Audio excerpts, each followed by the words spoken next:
Good morning.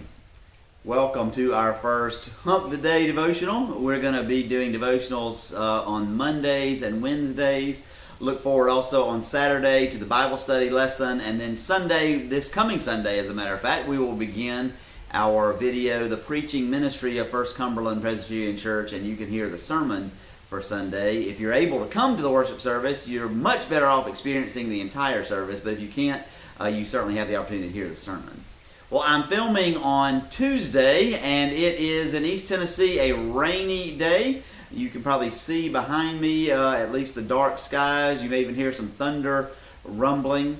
For those of us in the Chattanooga area, spring thunderstorms are more than just thunderstorms, because we do remember just a year ago at Easter time when the tornadoes came through. And yet, or perhaps how wonderful it is that the psalm for the day, the lectionary psalm for the day for tomorrow, which is when you're watching this for Wednesday, is Psalm 93.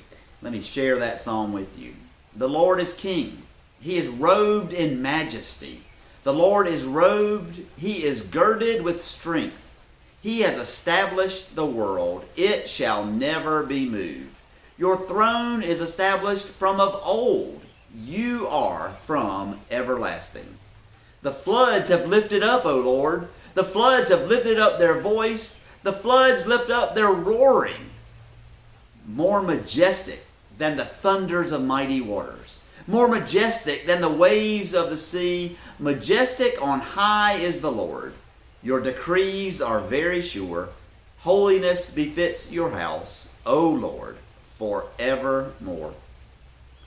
The floods have lifted up. Another translation of that is the rivers have overflown and have flooded everything. And sometimes when rivers flood, they make tremendous noise. You may remember not too long ago, I was filming from the flood over there on the side of our pasture. And as the water is coming around a big bend in the creek back there, when it's really up, you can really hear it roaring. And so the floods have come up and they are roaring and they are terrifying, and yet, the promise is, God, you are above all of that. Your majesty is above all of that. And the implication there is at least twofold. One is that God doesn't exempt us from the storms. We didn't get exempted from the tornadoes last Easter. We're not getting exempted from thunderstorms today. And yet God is in the storm with us.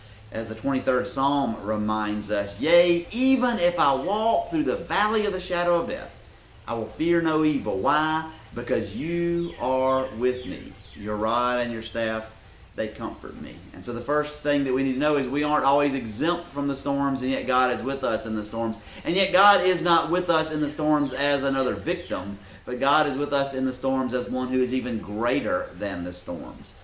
Every storm doesn't bring good things, even though good things can come from the storms. It's been a little dry here the last few weeks. And so my pastures probably need this water to hopefully grow some grass, and hopefully before too long we're going to be getting rid of the buttercups that I talked to you about on Monday. That's a good thing. This rain is going to be good for the pastures, and God does good things for us.